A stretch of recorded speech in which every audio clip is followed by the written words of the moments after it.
भारत का स्वतंत्रता संघर्ष। अध्याय 16। किसान आंदोलन और राष्ट्रीय स्वाधीनता संघर्ष। उत्तर प्रदेश, मलाबार और बारदौली। विदेशी हुकूमत और भारतीय शोषकों के खिलाफ 19वीं सदी में ही किसान कसमसाने लगे थे और कई बार उन्होंने विद्रोह व आंदोलन का भी रास्ता पकड़ा। 20वीं सदी में किसानों के असंतोष को आंदोलन की शक्ल देने में महत्वपूर्ण भूमिका निभाई राष्ट्रीय स्वाधीनता संघर्ष ने, और किसान आंदोलन ने भी राष्ट्रीय स्वाधीनता संघर्ष को काफी प्रभावित किया। यानी दोनों आंदोलनों ने एक दूसरे को प्रभावित किया। इस अंतः संबंध को समझने के लिए हमें 20वीं सदी के दूसरे और तीसरे दशक के तीन महत्वपूर्ण किसान संघर्षों के इतिहास पर नजर डालनी होगी। ये हैं अवध में किसान सभा आंदोलन, मलाबार का मापेल्ला विद्रोह और गुजरात में बारदौली सत्याग्रह। तो सबसे पहले है अवध में किसान सभा। 1956 में अवध पर अंग्रेजी हुकूमत के कब्जे के बाद पूरे प्रांत में तालुकदारों और बड़े जमींदारों ने किसानों पर अपनी पकड़ मजबूत बना ली और किसानों का बेइंतहा शोषण करने लगे। पहले तालुकेदारों को लगान का केवल एक हिस्सा ही मिलता था, पर अब वे जमीन के आला मालिक हो गए। मनमाना लगान वसूलने लगे। जब चाहते नजराने की रकम बढ़ा देते, जब जिसे चाहते बेदखल कर देते। इस तरह काश्तकार अब तालुकेदारों की मर्जी पर जीने लगे। इनकी जिंदगी जमींदारों, इनके लठैतों के रहमो करम पर गुजरने लगी। पहले विश्व युद्ध के बाद महंगाई की मार झेल रहे काश्तकारों की अब तो रीढ़ ही टूट गई। शोषण और जुल्म की इंतहा ने काश्तकारों को उस मंजिल तक ठेल दिया जहां वे बगावत की पुकार का इंतजार करने लगे। अवध में होम रूल लीग आंदोलन के कार्यकर्ता काफी सक्रिय थे। इन्होंने किसानों को संगठित करना शुरू किया। संगठन को नाम दिया गया किसान सभा। गौरी शंकर मिश्र, इंद्र नारायण द्विवेदी और मदन मोहन मालवीय के प्रयासों से फरवरी 1918 में उत्तर प्रदेश किसान सभा का गठन हुआ था। इस संगठन ने किसानों को बड़े पैमाने पर संगठित किया। इससे पहले भी इंद्र नारायण द्विवेदी ने किसानों को एक याचिका दी थी, जिसमें मांग की गई थी कि नई संवैधानिक व्यवस्था में किसानों के हितों का भी ख्याल रखा जाए। उस समय नए संविधान की बात जोरों पर थी। उत्तर प्रदेश किसान सभा ने थोड़े ही समय में अपने को स्थापित कर लिया। जून 1919 तक सूबे के 173 तहसीलों में इसकी 450 शाखाएं गठित कर ली गई। फतेहपुर, इलाहाबाद, मैनपुरी, बनारस, कानपुर, जालौन, बलिया, रायबरेली, एटा और गोरखपुर जिलों में किसान सभा की अनेक बैठकें हुई। किसान सभा ने किसानों को किस हद तक जागरूक बनाया, इसका अंदाज इससे लगा सकते हैं कि दिसंबर 1918 में दिल्ली में कांग्रेस अधिवेशन में बहुत बड़ी संख्या में उत्तर प्रदेश के किसानों ने भाग लिया। अगले साल अमृतसर कांग्रेस अधिवेशन में भी इनकी तादाद काफी थी। इस अधिवेशन में किसानों का व्यवहार काफी उग्र था। उन्होंने कुर्सियां और मेज तोड़ डाली। अधिवेशन के अध्यक्ष मोतीलाल नेहरू इस घटना से काफी क्षुब्ध हुए और इसकी निंदा की। 1919 के अंतिम दिनों में किसानों का संगठित विद्रोह खुलकर सामने आया। प्रतापगढ़ जिले की एक जागीर में नाई धोबी बंद सामाजिक बहिष्कार संगठित कार्रवाई की पहली घटना थी। 1920 की ग्रीष्म ऋतु से एक और जहां राष्ट्रीय स्तर पर राजनीतिक गतिविधियां जोर पकड़ने लगी, वहीं अवध की तालुकेदारी में ग्राम पंचायतों के नेतृत्व में किसान बैठकों का सिलसिला शुरू हो गया। झिंगुरी सिंह और दुर्गपाल सिंह ने इसमें महत्वपूर्ण भूमिका निभाई, लेकिन जल्दी ही आंदोलन में एक नया चेहरा उभरा, बाबा रामचंद्र, जिन्होंने आंदोलन की बागडोर ही नहीं संभाली बल्कि उसे और मजबूत और जुझारू बनाया। बाबा रामचंद्र महाराष्ट्र के ब्राह्मण परिवार के थे। 13 वर्ष की आयु में ही घर बार छोड़कर निकल पड़े थे। घुमक्कड़ प्रकृति के थे। फिजी चले गए, वहां मेहनत मजदूरी की और वहां से 1909 में लौटे तो फैजाबाद उत्तर प्रदेश चले आए। 1920 तक वे साधु का जीवन जीते रहे। तुलसीदास का रामचरित्र मानस लेकर गांव गांव घूमते और गांव वालों को मानस की चौपाइयां सुनाते। 1920 के मध्य में वे किसान नेता के रूप में उभरे। अवध के किसानों को संगठित करना शुरू किया। उनमें संगठन की अद्भुत क्षमता थी। जून 1920 में बाबा रामचंद्र जौनपुर और प्रतापगढ़ के किसानों के एक जत्थे का नेतृत्व करते हुए इलाहाबाद पहुंचे। वहां उन्होंने गौरी शंकर मिश्र और जवाहरलाल नेहरू से मुलाकात की और उनसे गांव में आकर किसानों की हालत देखने का अनुरोध किया। जून और अगस्त के बीच जवाहरलाल नेहरू ने कई बार ग्रामीण इलाकों का दौरा किया और किसान सभा आंदोलन से संपर्क स्थापित किया। इसी बीच प्रतापगढ़ के किसानों को एक हमदर्द अधिकारी मिल गया। प्रतापगढ़ डिप्टी कमिश्नर मेहता ने किसानों को उनकी शिकायतें सुनने और उन्हें दूर करने का आश्वासन दिया। प्रतापगढ़ जिले का रूर गांव किसान सभा की गतिविधियों का मुख्य केंद्र बन गया और लगभग 1 लाख किसानों ने किसान सभा के पास अपनी शिकायतें दर्ज कराई। हर किसान से 1 आना फीस ली गई। इस अवधि में गौरी शंकर मिश्र भी प्रतापगढ़ में काफी सक्रिय थे और किसानों की बेदखली तथा नजराना की शिकायतों के बारे में मेहता से कोई समझौता करने ही वाले थे। लेकिन अगस्त 1920 में मेहता छुट्टी पर चले गए। तालुकेदारों के लिए यह सुअवसर था। उन्होंने उभरते किसान आंदोलन को कुचलने की कोशिश की। 28 अगस्त 1920 को चोरी के झूठे आरोप में बाबा रामचंद्र और 32 किसान गिरफ्तार कर लिए गए। प्रतापगढ़ के किसान इससे बहुत क्षुब्ध हुए और लगभग 4-5 हजार किसान बाबा रामचंद्र से जेल में मुलाकात करने के लिए प्रतापगढ़ में इकट्ठे हुए। बहुत समझाने बुझाने के बाद ये लोग वापस लौटे। 10 दिन बाद अफवाह फैली कि बाबा रामचंद्र को छुड़ाने के लिए गांधी जी प्रतापगढ़ आ रहे हैं। इस बार लगभग 10,000 किसान बाबा को देखने के लिए प्रतापगढ़ में इकट्ठे हो गए। इस बार किसान तभी माने जब उन्हें यह आश्वासन दिया गया कि बाबा रामचंद्र को कल छोड़ दिया जाएगा। किसान नगर के समीप नदी के किनारे अगले दिन का इंतजार करने लगे और तभी घर लौटे जब बाबा ने उन्हें एक गन्ने के खेत में एक पेड़ पर चढ़कर दर्शन दिए। इस मौके पर लगभग 60,000 किसान इकट्ठा थे। सरकार ने स्थिति संभालने के लिए मेहता को छुट्टी से वापस बुला लिया। मेहता ने चोरी का झूठा मामला रफा दफा कर दिया और जमींदारों पर दबाव डालने लगे कि वे अपने रवैये में परिवर्तन लाएं। किसानों की इस छोटी सी जीत ने उन्हें और उत्साहित किया।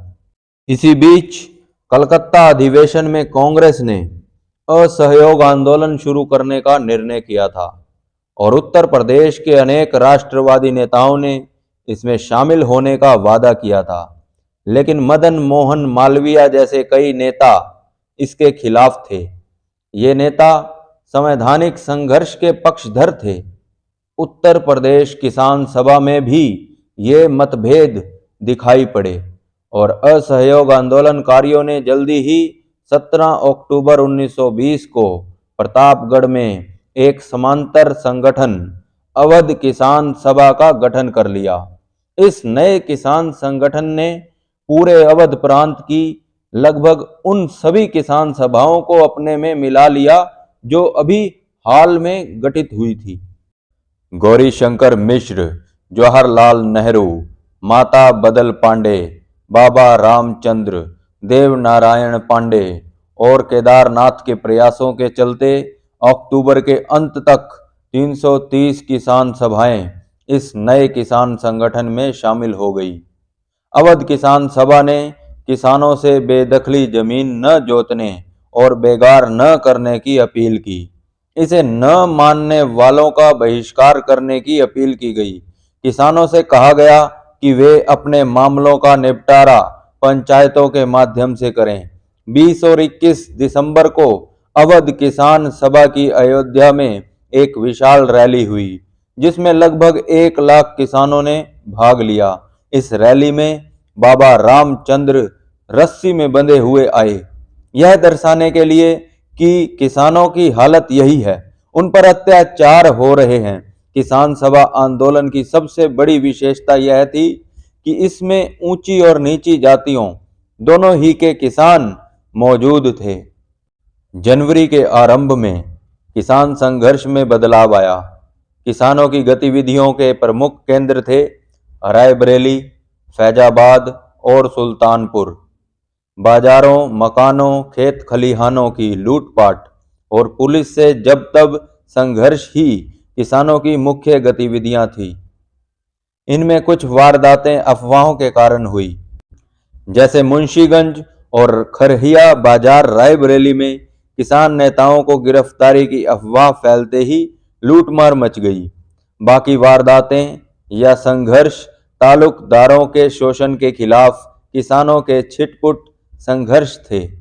इनमें से बहुत सी घटनाओं में तो किसान सभा के किसी बड़े नेता ने नहीं, बल्कि स्थानीय लोगों ने पहल की थी, जिसमें साधु, धार्मिक हस्तियां और दाय वंचित भूस्वामी शामिल थे। इस तरह के छिटपुट संघर्ष को दबाना सरकार के लिए कोई मुश्किल काम नहीं था। कई बार संघर्ष पर उतारू किसानों पर गोलियां चलाई गई, नेताओं और कार्यकर्ताओं को गिरफ्तार कर लिया गया, मुकदमे चलाए गए और फरवरी मार्च में 1-2 वारदातों को छोड़कर जनवरी में ही यह आंदोलन समाप्त प्राय हो गया। मार्च में तमाम जिलों में देशद्रोही बैठक अधिनियम लागू कर दिया गया, जिससे राजनीतिक गतिविधियां ठप पड़ गई।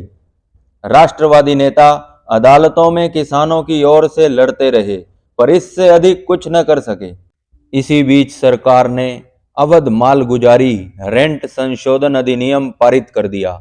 इससे किसानों को कोई खास राहत तो नहीं मिली, लेकिन उनके मन में उम्मीदें जगी। इस नए कानून ने भी आंदोलन को तोड़ने का काम किया, लेकिन साल के अंत में किसानों का असंतोष एक बार फिर उभर कर सामने आने लगा। इस बार गतिविधि के केंद्र थे हरदोई, बहराइच और सीतापुर प्रांत के उत्तरी क्षेत्र। किसानों के असंतोष को आंदोलन की शक्ल दी कांग्रेस और खिलाफत नेताओं ने। नाम दिया एका आंदोलन, यानी एकता आंदोलन। किसानों की मुख्य शिकायतें लगान में बढ़ोतरी और उपज के रूप में लगान वसूल करने की प्रथा को लेकर थी। किसानों से 50% ज्यादा लगान वसूला जा रहा था। जमींदारों के गुर्गे ठेकेदार जो लगान वसूलते थे, किसानों पर तरह तरह के जुल्म ढा रहे थे।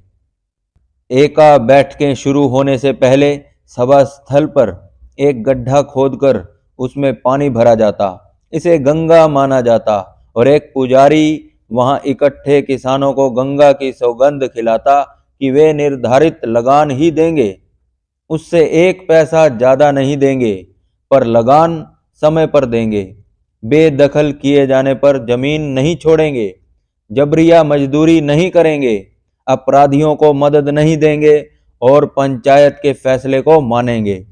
एका आंदोलन ने थोड़े ही समय में अपनी अलग जड़ें जमा ली। आंदोलन का नेतृत्व पिछड़ी जातियों के मदारी पासी व अन्य नेताओं के हाथ में चला गया। ऐसे लोगों के हाथ में जो कांग्रेस और खिलाफत नेताओं के अनुशासित और अहिंसक आंदोलन के सिद्धांत के प्रति पूरी तरह प्रतिबद्ध नहीं थे। इसका नतीजा यह हुआ कि राष्ट्रवादी नेता आंदोलन से अलग थलग पड़ गए और आंदोलन ने एक दूसरी राह पकड़ ली। चोरी चोरा कांड के बाद जब गांधी जी ने असहयोग आंदोलन वापस ले लिया, तब भी किसानों का यह आंदोलन चलता ही रहा। यह आंदोलन पहले के किसान सभा आंदोलन से एक मायने में और अलग था। किसान आंदोलन मूलतः काश्तकारों का आंदोलन था। इसमें जमींदार नहीं थे, पर एका आंदोलन में छोटे मोटे जमींदार भी शामिल थे। ऐसे जमींदार जो बड़े हुए लगान के बोझ से परेशान और सरकार से नाराज थे, लेकिन सरकार ने दमन के बल पर मार्च 1922 के आते आते इस आंदोलन को भी खत्म कर दिया। फिर है मापिल्ला विद्रोह। अगस्त 1921 में देश के बिल्कुल दूसरे छोर पर मालाबार जिले केरल में काश्तकारों का विद्रोह कई अन्य किसान संघर्षों के मुकाबले कहीं अधिक व्यापक और जुझारू था। इनकी भी समस्याएं अवध प्रांत के किसानों जैसी थी। जमींदार जब चाहते उन्हें बेदखल कर देते, मनमाना लगान वसूलते और तरह तरह के अत्याचार करते। 19वीं सदी में भी मापिल्ला किसानों ने जमींदारों के खिलाफ संघर्ष किया था, पर जो विद्रोह 1921 में फूटा वह पहले से एकदम अलग पैमाने पर था। किसानों के असंतोष को हवा दी। अप्रैल 1920 में मंजेरी में हुए मालाबार जिला कांग्रेस सम्मेलन ने। यह सम्मेलन दो बातों के कारण बहुत महत्वपूर्ण रहा। सम्मेलन में प्रस्ताव पास कर खिलाफत आंदोलन का समर्थन किया गया। किसानों की वाजिब मांगों का समर्थन करते हुए एक ऐसा कानून बनाने की मांग की गई जो जमींदार काश्तकार संबंधों को तय करे। यह घटना बहुत महत्वपूर्ण थी क्योंकि इससे पहले जमींदार कांग्रेस को काश्तकारों की मांग उठाने से रोकने में सफल हो गए थे। मंजेरी सम्मेलन के बाद कोझिकोड में काश्तकारों का एक संगठन बनाया गया। इसके फौरन बाद जिले के अन्य भागों में भी काश्तकार संगठन गठित किए गए। ये संगठन काश्तकारों की बैठकें आयोजित करते जिनमें काश्तकारों की वाजिब मांगें उठाई जाती। यह सिलसिला धीरे धीरे जोर पकड़ने लगा। इसी बीच खिलाफत आंदोलन भी अपनी जड़ें जमाता जा रहा था। हालात ये हो गए कि खिलाफत आंदोलनकारियों और काश्तकारों की बैठकों में फर्क करना मुश्किल हो गया। दोनों बैठकों में श्रोता और नेता वही रहते। इस तरह दोनों आंदोलन एक दूसरे में समा गए। इस आंदोलन का सामाजिक आधार मूलतः मापिल्ला काश्तकारों के बीच था। आंदोलन में अनेक हिंदू नेता भी थे, पर आंदोलन में हिंदुओं की सक्रिय भागीदारी नहीं थी। खिलाफत और काश्तकारों के इन आंदोलनों के दिन ब दिन जोर पकड़ने से अंग्रेजी हुकूमत बौखला गई। गांधी जी, शौकत अली और मौलाना आज़ाद ने इन इलाकों का दौरा किया और इन आंदोलनों का समर्थन किया था, जिससे सरकार घबरा गई थी। 15 फरवरी 1921 को सरकार ने निषेधाज्ञा लागू कर खिलाफत आंदोलन से संबंधित किसी भी तरह की बैठक पर प्रतिबंध लगा दिया। सरकार का तर्क था कि इस तरह की बैठकों के माध्यम से मापेल्लाओं को सरकार व हिंदू जमींदारों के खिलाफ भड़काया जाएगा। 18 फरवरी को खिलाफत आंदोलन तथा कांग्रेस के सभी वरिष्ठ नेताओं याकूब हसन, यू गोपाल मेनन, पी मोइदीन कोया और के माधवन नायर को गिरफ्तार कर लिया गया। इसका नतीजा यह हुआ कि आंदोलन का नेतृत्व स्थानीय मापिल्ला नेताओं के हाथ में चला गया। सरकारी दमन से क्रुद्ध और इस अफवाह से उत्साहित कि प्रथम विश्व युद्ध ने अंग्रेजी हुकूमत की कमर तोड़ दी है, मापिल्ला हुकूमत के खिलाफ संघर्ष करने पर उतारू हो गए। अधिकारियों के आदेश की अवहेलना की जाने लगी। एरनाड तालुके के मजिस्ट्रेट ने एक जमींदार के उकसाने पर जब बिना वारंट खिलाफत आंदोलन के एक स्थानीय नेता को गिरफ्तार करने की ठान ली, तो मापिल्लाओं ने इसका विरोध किया। इस विरोध से मजिस्ट्रेट घबरा गया और उसे विश्वास हो गया कि मापिल्लाओं ने व्यापक विद्रोह की तैयारी कर ली। 20 अगस्त 1921 को इसी मजिस्ट्रेट ने सेना और पुलिस जवानों को लेकर अली मुसलियार को गिरफ्तार करने के लिए नीरू रांगड़ी की मस्जिद पर छापा मारा। अली मुसलियार खिलाफत आंदोलन के प्रमुख नेता और स्थानीय मुसलमानों के धर्मगुरु थे। टॉमस की कोशिश नाकाम रही। मुसलियार नहीं मिले तो उसने खिलाफत आंदोलन के 3 कार्यकर्ताओं को गिरफ्तार कर लिया। इस घटना के बाद चारों ओर खबर फैल गई कि अंग्रेजी सेना ने पवित्र मस्जिद पर छापा मारा और उसे नष्ट कर दिया। खबर सुनते ही कोटा काल, पारप्पा नागड़ी व अन्य जगहों से मापिल्ला तिरुरांगड़ी में इकट्ठे होने लगे। इनके नेता अधिकारियों से मिले और गिरफ्तार खिलाफत कार्यकर्ताओं की रिहाई की मांग करने लगे। सारे लोग शांत थे और जब अधिकारियों ने उनसे बैठने को कहा तो वे जमीन पर बैठ गए।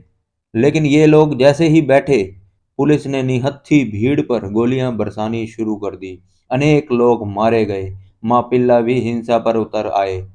संघर्ष छिड़ गया। सरकारी कार्यालयों को तहस नहस कर दिया गया। दस्तावेज जला दिए गए। खजाने को लूट लिया गया। जिला अधिकारी डरकर कोझिकोड भाग गया और विद्रोह की आग पूरे एरनाड में फैल गई। विद्रोह के प्रथम चरण में विद्रोहियों ने बदनाम जमींदारों, ज्यादातर हिंदू जमींदारों और विदेशी हुकूमत के प्रतिष्ठानों जैसे कचहरी, थाना, खजाना, अन्य सरकारी कार्यालयों, विदेशी बागान मालिकों को अपना निशाना बनाया। उदार जमींदारों और गरीब हिंदुओं को शायद ही परेशान किया गया हो। विद्रोही गांव-गांव घूमते और जमींदारों के घरों को आग लगाते और लूट-पाट करते। कुछ विद्रोही नेता जैसे कुनहम्मद हाजी इस बात का पूरा ध्यान रखते कि हिंदुओं को सताया न जाए। यदि कोई विद्रोही हिंदुओं पर हाथ उठाता तो उसे सजा दी जाती। कुनहम्मद हाजी ने मुसलमान और हिंदू में फर्क नहीं किया। सरकार समर्थक अनेक मापिल्लाओं को सजा देने का आदेश दिया। लेकिन जैसे ही अंग्रेजी हुकूमत ने सैनिक शासन, मार्शल लॉ की घोषणा की और दमन का चक्र तेज हुआ, विद्रोह का चरित्र बदल गया। अंग्रेजी हुकूमत ने तमाम हिंदुओं को जबरदस्ती अपना साथ देने को कहा और कुछ हिंदू अपने आप खुले तौर पर हुकूमत का साथ देने लगे। इसका नतीजा यह हुआ कि मापिल्लाओं में पहले से ही सुलगती हिंदू विरोधी भावना अब भड़क उठी। ज्यादातर मापिल्ला विद्रोही अशिक्षित थे और कट्टरपंथी धार्मिक भावनाओं के वशीभूत थे। जैसे जैसे सत्ता का दमन बढ़ता गया, हिंदुओं पर हमला, उनकी हत्या और जबरन धर्म परिवर्तन की घटनाएं बढ़ने लगी। जो संघर्ष सत्ता और जमींदारों के खिलाफ शुरू हुआ था, उसमें अब सांप्रदायिक रंग भी घुल गया। मापिल्लाओं द्वारा हिंसा का रास्ता अख्तियार करने के कारण अहिंसक असहयोग आंदोलनकारी उनसे पहले से ही अलग हो गए थे। अब सांप्रदायिकता ने मापिल्लाओं को सबसे अलग थलग कर दिया। जो कुछ बचा था उसे अंग्रेजी हुकूमत के दमन ने पूरा कर दिया और दिसंबर 1921 के आते आते विद्रोह पूरी तरह कुचल दिया गया। 2337 मापिल्ला मारे गए और 1652 घायल हुए। ये सरकारी आंकड़े हैं। गैर सरकारी आंकड़ों के मुताबिक यह संख्या 10,000 से भी ज़्यादा थी। 45,404 विद्रोही या तो पकड़े गए या उन्होंने आत्मसमर्पण कर दिया। इस घटना के बाद मापिल्लाओं का मनोबल पूरी तरह टूट गया। इसके बाद आज़ादी की पूरी लड़ाई में किसी भी स्तर पर ये शरीक नहीं हुए। किसी भी तरह की राजनीति से इनका कोई सरोकार नहीं रहा। बाद के वर्षों में केरल में वामपंथी नेतृत्व में किसान आंदोलन ने जोर पकड़ा, पर इसमें मापिल्ला शरीक नहीं हुए। उत्तर प्रदेश और मलाबार के किसान आंदोलन भारतीय राष्ट्रीय आंदोलन की राजनीति से किसी न किसी रूप में जुड़े हुए थे। उत्तर प्रदेश में शुरू में इस आंदोलन को होम रूल लीग आंदोलन ने हवा दी और बाद में असहयोग और खिलाफत आंदोलन ने। अवध में 1921 के शुरू के महीने में जब किसानों का संघर्ष काफ़ी जोरों पर था, किसानों की बैठकों और असहयोग आंदोलनकारियों की बैठकों में भेद कर पाना मुश्किल था। मलाबार में भी यही स्थिति थी। खिलाफत आंदोलन और किसान आंदोलन एक दूसरे से इस तरह मिल गए थे कि उनमें भी भेद कर पाना मुश्किल था। लेकिन दोनों स्थानों पर किसानों द्वारा हिंसा का रास्ता अख्तियार करने से किसान आंदोलन राष्ट्रीय आंदोलन से अलग हो गया। राष्ट्रवादी नेताओं ने किसानों से बार बार अपीलें की कि वे हिंसा का रास्ता अख्तियार न करें। अनेक राष्ट्रीय नेताओं, विशेषकर गांधी जी ने बार बार उनसे अपील की कि वे कोई भी गर्मपंथी रास्ता न अपनाएं, जैसे जमींदारों को लगान न देना आदि। किसान आंदोलन और राष्ट्रीय आंदोलन में पड़ी इस दरार को पाटने की राष्ट्रवादी नेताओं की कोशिशों का कई बार यह अर्थ लगाया गया कि राष्ट्रीय नेतृत्व को डर है कि कहीं नेतृत्व की बागडोर उसके हाथ से निकलकर स्थानीय जुझारू व ज्यादा लड़ाकू लोगों के हाथ में न चली जाए।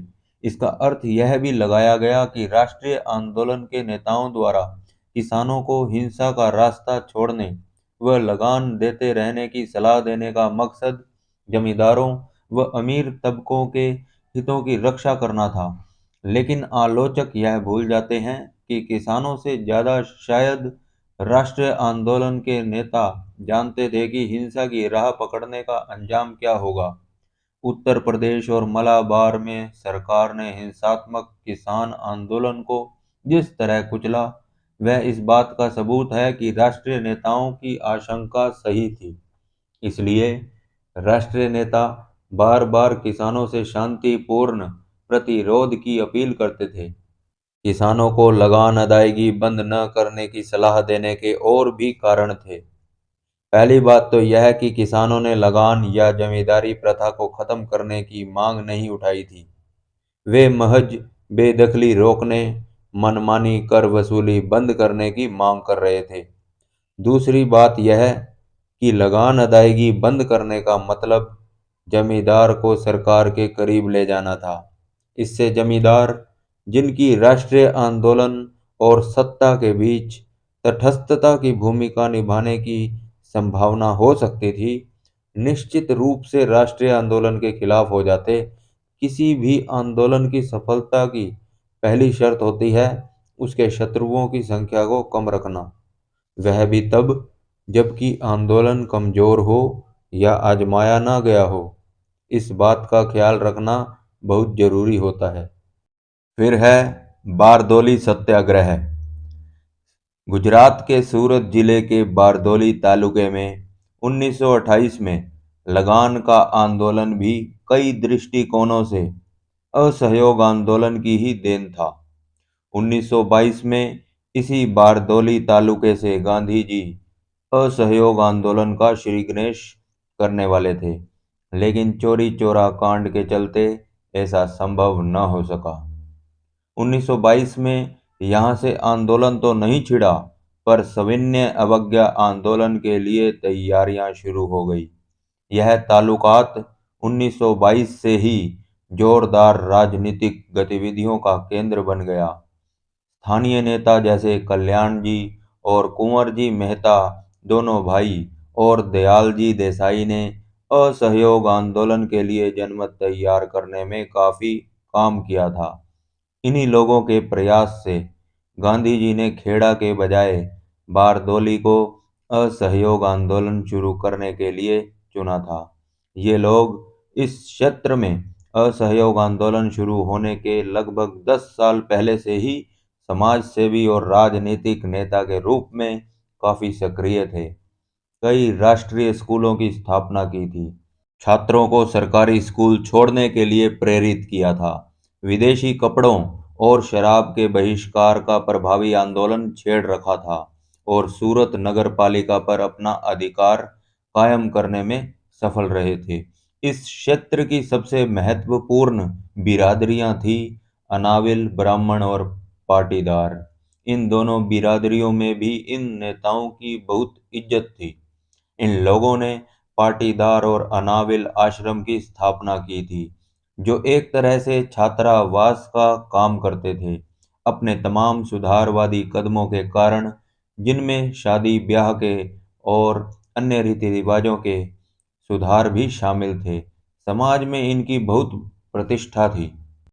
असहयोग आंदोलन वापस ले लिए जाने से शुरू में बारदोली कांग्रेस कार्यकर्ताओं का मनोबल गिरा, पर जल्द ही ये लोग रचनात्मक कार्यों में जुट गए। 1922 में गांधी जी ने इनसे कहा था कि आप लोगों ने आदिवासी, नीच और अछूत जातियों के लिए कुछ नहीं किया है। गांधी जी के सुझाव पर इन लोगों ने अछूतों और आदिवासियों के बीच, जिन्हें कालिपराज यानी अश्वेत जन कहा जाता था, उनके बीच काम करना शुरू किया। सवर्णों या उच्च जातियों को उजली पराज कहा जाता था। तालुके की 60% आबादी कालिपराजों की थी। कांग्रेस के इन स्वयंसेवी कार्यकर्ताओं ने, जो खुद स्वर्ण जाति के थे, कालिपराज यानी अछूत और आदिवासी जनता के बीच 6 आश्रम खोले। ये आश्रम पूरे तालुके में भिन्न भिन्न स्थानों पर खोले गए। इनके माध्यम से आदिवासियों और पिछड़े वर्गों में शिक्षा प्रसार व अन्य कार्य किए गए। इनमें से कई आश्रम आज भी हैं।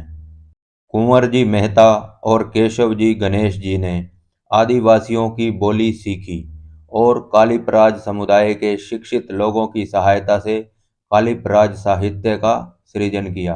कविताओं और गद्य के माध्यम से कालिपराजों में व्याप्त सामाजिक कुरीतियों पर हमला किया गया।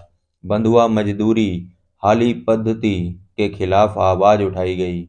भजन मंडलियां, जिनमें कालीपराज और उजलीपराज दोनों समुदायों के लोग थे, घूम घूम कर सामाजिक सुधारों का आदेश देती थी। कालीपराजों को शिक्षित करने के लिए रात्रि पाठशालाएं खोली गई और 1927 में बारदोली कस्बे में कालीपराज बच्चों के लिए एक स्कूल खोला गया। आश्रम के कार्यकर्ताओं की जमींदारों और ऊंची जातियों के लोगों से कई बार मुठभेड़ हो जाती। जमींदारों व धनी किसानों को लगता कि ये आश्रम वाले उनके मजदूरों को भड़का रहे हैं। 1922 के बाद हर साल कालीपराज सम्मेलन होता। 1927 के वार्षिक सम्मेलन की अध्यक्षता गांधी जी ने की और कालीपराज समुदाय के आर्थिक सामाजिक हालात का अध्ययन करने के लिए जांच समिति गठित की। गांधी जी ने कालीपराज का नाम बदलकर रानी पराज रख दिया। इसका अर्थ था जंगल के वासी। गांधी जी की निगाह में कालीपराज यानी अश्वेत जन ये शब्द अपमानजनक था। गुजरात के कई बड़े जाने माने नेताओं जैसे नरहरि पारीख और जगत राम दवे ने कालीपराज समुदाय के आर्थिक सामाजिक पहलुओं का अध्ययन किया और अपनी रिपोर्ट में हाली पद्धति को बहुत ही अमानवीय और शोषक पद्धति बताया। रिपोर्ट में कहा गया था कि सूदखोर और जमींदार गरीब कालीपराज जनता का आर्थिक और यौन शोषण कर रहे हैं। जमींदार गरीब औरतों के साथ बलात्कार करते हैं। इन सब रचनात्मक कार्यों के बल पर कालीपराज समुदाय के बीच कांग्रेस का एक मजबूत आधार तैयार हो गया। आश्रम के कार्यकर्ता भूमिधर किसानों के बीच भी सक्रिय थे। इसके बीच भी इन्होंने अपनी अच्छी जगह बना ली थी और इसलिए जनवरी 1926 में जब पता चला कि लगान पुनरीक्षण अधिकारी ने लगान में 30% बढ़ोतरी की सिफारिश की है, तो कांग्रेस नेताओं ने फौरन इनका विरोध किया और इस मामले की जांच के लिए बारदोली जांच समिति का गठन किया। समिति ने जुलाई 1926 में अपनी रिपोर्ट दी, जिसमें लगान बढ़ोतरी को अनुचित बताया गया था। इसके बाद अखबारों ने लगान बढ़ोतरी के खिलाफ लिखना शुरू किया। पहल की यंग इंडिया और नवजीवन ने। बाद में बॉम्बे क्रॉनिकल, बॉम्बे समाचार, नवाकाल, देशबंधु, मराठा, जामे जमशेद और प्रजाबंधु ने खूब लिखा। संवैधानिक संघर्ष में आस्था रखने वाले क्षेत्रीय नेताओं ने, जिनमें विधान परिषद के सदस्य भी शामिल थे, इस मुद्दे को उठाया। खेदूत मंडल के माध्यम से किसानों की बैठकें आयोजित की गई और उन्हें जिले के कलेक्टर के पास याचिकाएं भेजने की सलाह दी गई।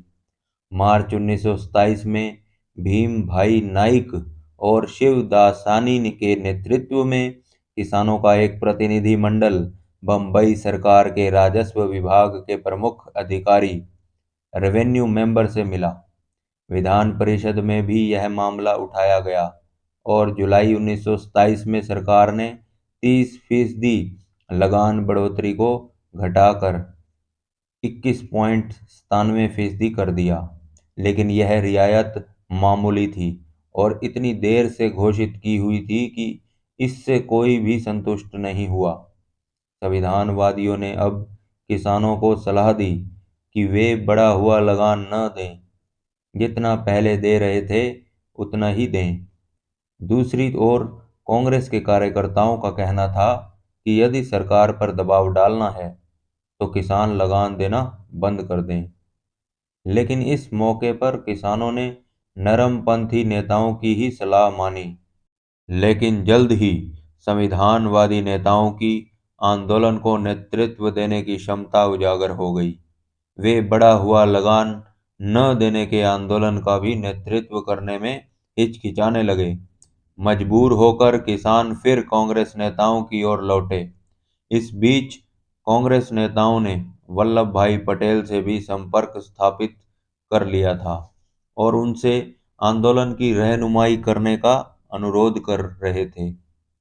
कादोद संभाग के बामनो गांव में 60 गांवों के प्रतिनिधियों की बैठक हुई, जिसमें वल्लभ भाई पटेल को आंदोलन का नेतृत्व करने के लिए औपचारिक रूप से आमंत्रित किया गया और जनवरी 1928 के आखिरी हफ्ते में किसान समिति के सदस्य और स्थानीय नेता वल्लभ भाई पटेल को बारदौली आने का निमंत्रण देने के लिए अहमदाबाद गए। वल्लभ भाई पटेल ने निमंत्रण स्वीकार कर लिया और 5 फरवरी 1928 से पहले बारदौली आने का आश्वासन दिया। यह वह तारीख थी जिस दिन से लगान देय था। इन स्थानीय नेताओं ने गांधी जी से भी भेंट की और जब गांधी जी को यह विश्वास हो गया कि किसान इस आंदोलन के साथ हैं, तो उन्होंने भी इसे अपना समर्थन दिया।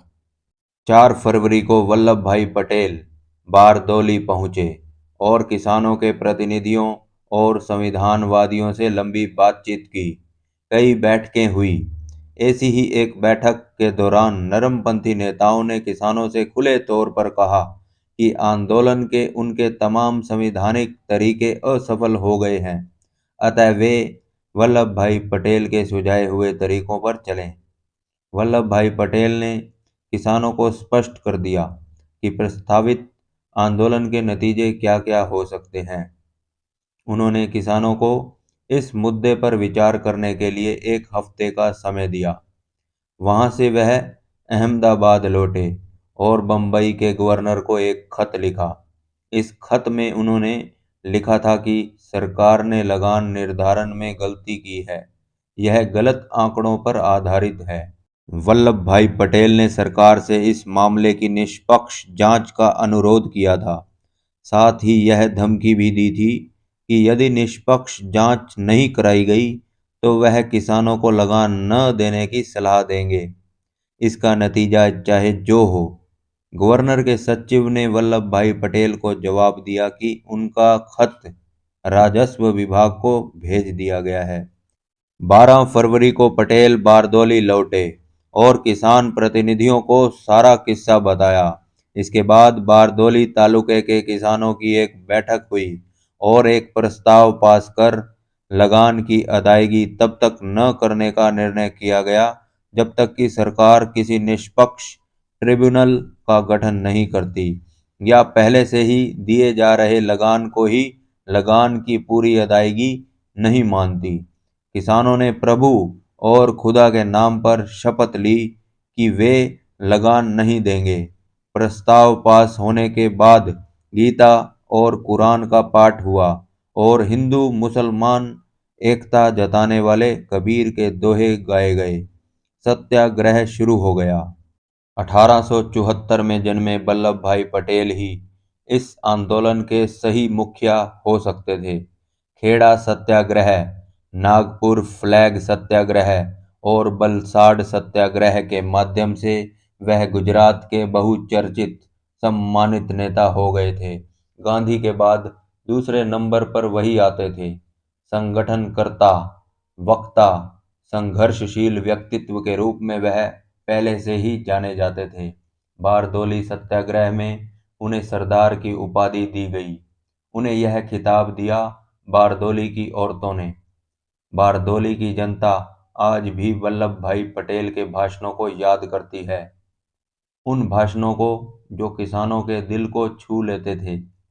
बारदोली के किसान आज भी कहते हैं, उनके भाषण तो मुर्दों को भी जिंदा करने वाले थे। सरदार वल्लभ भाई पटेल ने पूरे तालुके को 13 कार्यकर्ता शिविरों यानी छावनियों में बांट दिया और प्रत्येक शिविर के संचालन के लिए एक एक अनुभवी नेता तैनात किया गया। प्रांत के विभिन्न हिस्सों के लगभग 100 राजनीतिक कार्यकर्ता और 1500 स्वयंसेवी, जिनमें ज्यादातर छात्र थे, इस आंदोलन की सेना थे। एक प्रकाशन विभाग भी बनाया गया, जहां रोज सत्याग्रह पत्रिका का प्रकाशन होता था, जिसमें बड़ी ही सरल, सुबोध और व्यंग्यपूर्ण शैली में लेख लिखे जाते थे। नेताओं के भाषण और किसानों की संपत्ति की कुर्की यानी जब्ती की तस्वीरें भी छापी जाती थी। स्वयं सेवक इस पत्रिका को तालुके के हर हिस्से तक पहुंचाते। आंदोलन का अपना खुफिया विभाग भी था। इसका काम यह पता लगाना था कि कहीं कोई लगान तो नहीं दे रहा है, और यदि दे रहा है या देने का मन बना रहा है तो उसे रोका जाता था। यह विभाग यह भी पता लगाता था कि सरकार अब क्या करने जा रही है, किसकी संपत्ति जब्त करने वाली है। जैसे ही पता चलता, संबद्ध व्यक्ति को खबर कर दी जाती।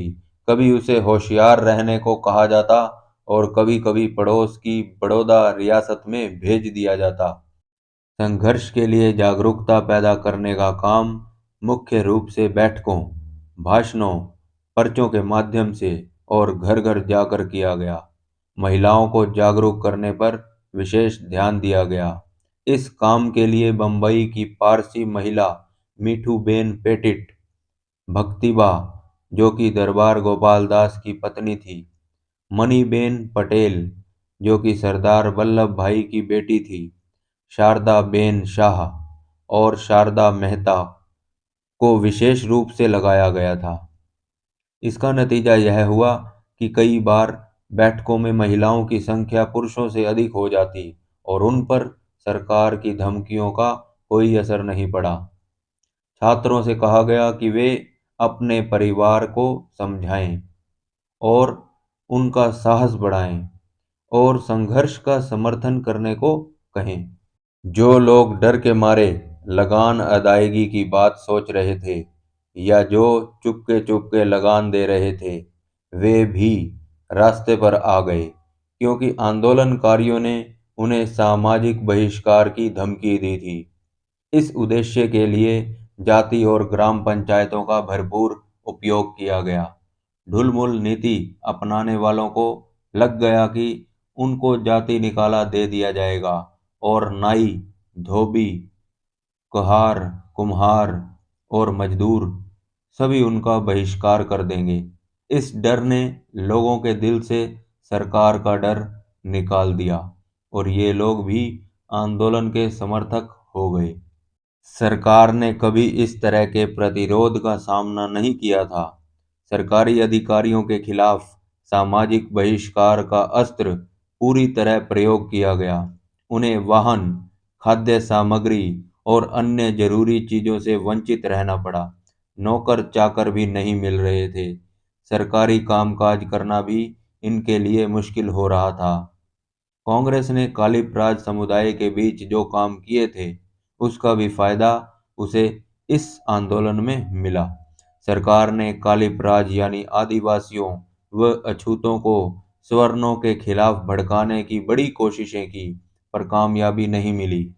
सरदार पटेल और उनके सहयोगी भी अहम मुद्दों पर संविधानवादियों, नरमपंथियों और जनता की राय लेने का पूरा प्रयास करते। इसका नतीजा यह हुआ कि सरकार के समर्थक, उसके प्रति नरम रुख अपनाने वाले भी अब किसानों के खेमे में आने लगे, उनका समर्थन करने लगे। बम्बई विधान परिषद के कई सदस्यों ने इस्तीफा दे दिया। नरमपंथियों के एक संगठन सर्वेंट ऑफ इंडिया सोसाइटी से कांग्रेस के नेताओं ने अनुरोध किया कि वह किसानों की तमाम शिकायतों की जांच करे। जांच के बाद इसने जो रिपोर्ट प्रस्तुत की, उससे अनेक बाकी नरमपंथी नेता भी किसान संघर्ष के समर्थक हो गए। गवर्नर की कार्यकारी परिषद के भारतीय सदस्यों का भी अब तक मोह भंग हो गया था। वे अब दमनकारी सत्ता का समर्थन करने के पक्ष में नहीं थे। जुलाई 1928 के आते आते वाइस रॉय लॉर्ड इरविन को भी लगने लगा कि मामला गड़बड़ है। उन्होंने गवर्नर विल्सन पर दबाव डाला कि वह मामले को जल्द रफा दफा करें। ब्रिटेन की संसद में भी इस मामले पर सवाल उठाए जाने लगे थे। देश में जनमत लगातार सरकार विरोधी होता जा रहा था। बम्बई प्रेसिडेंसी के कई हिस्सों में किसान अपने लगान के पुनर्निर्धारण के लिए आंदोलन की धमकी दे रहे थे। बम्बई के कपड़ा मिलों के मजदूर हड़ताल पर थे और सरकार को डर था कि कहीं सरदार पटेल और बम्बई के कम्युनिस्ट नेता मिलकर रेल हड़ताल न करा दें। इससे सेना और रसद का बारदोली पहुंचना असंभव हो जाएगा। बॉम्बे यूथ लीग और अन्य संगठन बम्बई की जनता को उद्वेलित करने में बहुत हद तक सफल रहे थे। जनसभाओं और प्रदर्शनों का सिलसिला जारी था। पंजाब से बारदोली के लिए जत्थों की पैदल रवानगी की बातें उठ रही थी।